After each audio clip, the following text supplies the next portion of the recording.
ताकत लगा दी। पूरा मंत्रिमंडल, पूरी सरकार, पूरी पार्टी, गुंडे, पैसे, पुलिस, साम दाम सब कुछ यहाँ पे लगा दिया।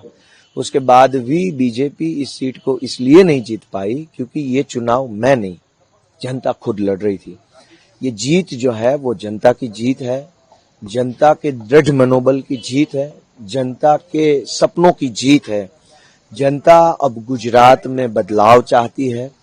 जब जनता को लगा कि सही पार्टी और सही आदमी है तो जनता ने उपचुनाव में भी आम आदमी पार्टी को जिताया। ये सबसे बड़ी बात है। आमतौर पे पूरे देश में देखा गया है कि उपचुनाव जो है वो रूलिंग पार्टी जीतती है, और गुजरात में तो रूलिंग पार्टी इतनी ताकतवर पार्टी मानी जाती है। फिर भी उपचुनाव में अगर जनता ने आम आदमी पार्टी को वोट दिया है तो निश्चित रूप से हम ये मानते हैं कि जनता का भरोसा आम आदमी पार्टी और उसकी लीडरशिप पर है। गोपाल भाई, ऐतिहासिक जीत विसावदर में आम आदमी पार्टी के लिए और आपके लिए भी किस तरह से ले रहे हैं? विसावदर विधानसभा का यह चुनाव खुद जनता लड़ रही थी। आम जनता, गांव-गांव से किसान, खेत मजदूर, पिछड़े वर्ग के लोग, ये सारे मिलके इस चुनाव को लड़ रहे थे। मैं सिर्फ एक माध्यम था। जब खुद जनता ही चुनाव लड़ रही होगी तो परिणाम ऐतिहासिक आना तय है।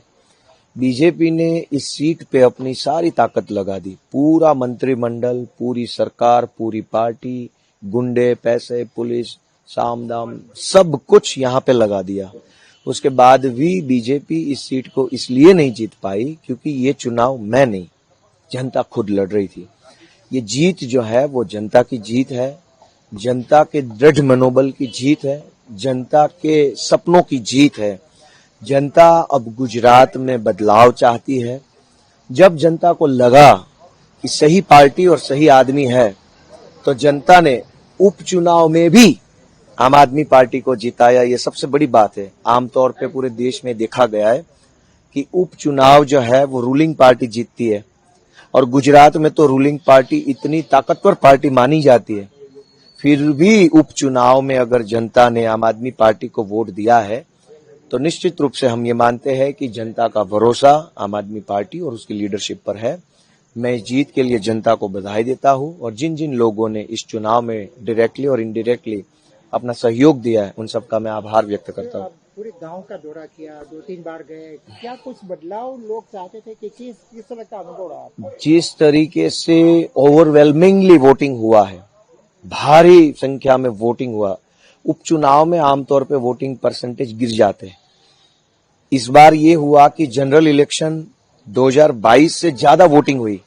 उपचुनाव में वोटिंग का परसेंटेज बढ़ने का मतलब है कि जनता चाहती है कि बदलाव हो, और विसावदर वो धरती रही है जहां से सरकारें बदलती है, जहां से सीएम बनते हैं, जहां से इतिहास लिखा जाता है। ये वो धरती है।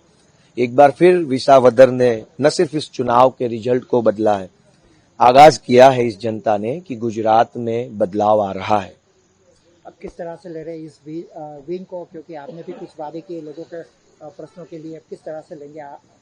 पहले तो ये जो परिणाम है वो विनम्रता से हम स्वीकार करते हैं कि जनता ने हमारे साथ अपना ताल्लुक जोड़ा है, अपना रिश्ता नाता जोड़ा है, हमसे उम्मीद रखी है।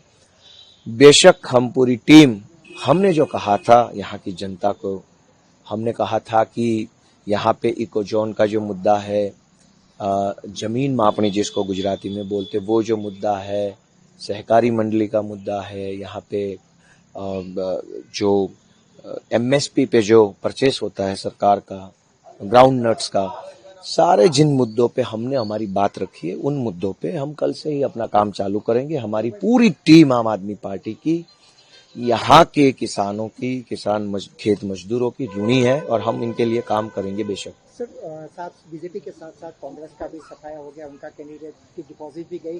अब जो चुनाव 2027 में गुजरात का होगा, क्या फिर से एक बार बीजेपी आम आदमी पार्टी का? देखो, आगे की बात तो वक्त बताएगा। आज की तारीख में कांग्रेस को अपने किए की सजा मिली है। हमने बार बार हाथ जोड़े उनसे कहा कि आप लोगों का यहाँ पे कैंडिडेट खड़ा करना नहीं बनता है। हमारा गठबंधन था, हमने गठबंधन में उन 5 सीटों पे बाई इलेक्शन जब हुआ उपचुनाव में कैंडिडेट खड़ा नहीं किया। जब हमारी बारी विसावदर में उपचुनाव की आई तो हमने कांग्रेस से कहा कि आपको यहाँ नहीं खड़ा करना चाहिए, लेकिन वो नहीं माने। वो एरोगेंसी में थे, अहंकार में थे। आज उनका अहंकार जनता ने तोड़ दिया है। हम पहले भी कह रहे थे, हमारे नेता अरविंद केजरीवाल जी, हमारे नेता ईशुदान गढ़वी जी हमेशा से कहते हैं कि अहंकार नहीं करना चाहिए, विनम्र रहना चाहिए। हार मिले चाहे जीत मिले, हमें संयम से अपना काम लेना चाहिए। जनता ने आज कांग्रेस को आईना दिखा दिया है। अब वो आईने में अपनी पार्टी को, खुद को देख ले और आगे इस तरीके से गोयल ने भी आज इस्तीफा दे दिया। देना ही था। इस चुनाव में जिन जिन लोगों ने जनता की हाय ली है, उनको सजा तो ऊपर वाला देने वाला था। मैंने पहले बताया कि ये चुनाव जो है वो जनता खुद लड़ रही थी। जनता के खिलाफ जो जो खड़ा हुआ उसको ईश्वर ने सजा दी है, और जो जनता के साथ खड़ा था उसको जनता और ईश्वर ने मिलकर आशीर्वाद दिया है। सर, आपके सवाल, पूरा मंत्रिमंडल, मुख्यमंत्री, CR पाटिल, सबसे, फिर भी क्या आपको यकीन था कि जीत तो होगी? जीत जनता की होनी है ना। मैं बार बार यही कह रहा हूं, ये चुनाव लड़ा ही जनता ने। मैं सिर्फ एक माध्यम हूं, निमित्त हूं कि मैं यहाँ कैंडिडेट बन के आया हूं। अगर मैं ये चुनाव लड़ रहा होता तो इतना बड़ा तामझाम, पूरी सरकार, पूरी पार्टी, गुंडे, पुलिस प्रशासन सबके सामने मैं कैसे लड़ता, मैं कैसे जीतता। तो ये चुनाव जनता ने खुद लड़ा है। हर बूथ पे जनता खुद खड़ी हो गई। किसान खड़े हो गए, मजदूर खड़े हो गए, व्यापारी खड़े हो गए, कर्मचारी, युवा सब खड़े हो गए बूथ पे पहरेदार बनके। उन्होंने वोटिंग करी, उन्होंने वोटिंग करवाई, उन्होंने इस चुनाव को लड़ा और वो खुद आज जीत गए। सबसे पहला काम क्या करने वाले हैं? सारे काम सबसे पहले काम है, लेकिन फिर भी अगर आप कहोगे तो टॉप प्रायोरिटी में मैं यहाँ पे ऑफिस खोलूंगा।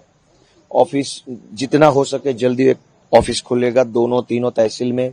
ऑफिस में पूरा इंफ्रास्ट्रक्चर रहेगा, सहायता के लिए लोग रहेंगे, जनसंपर्क जल्दी से जल्दी चालू होगा।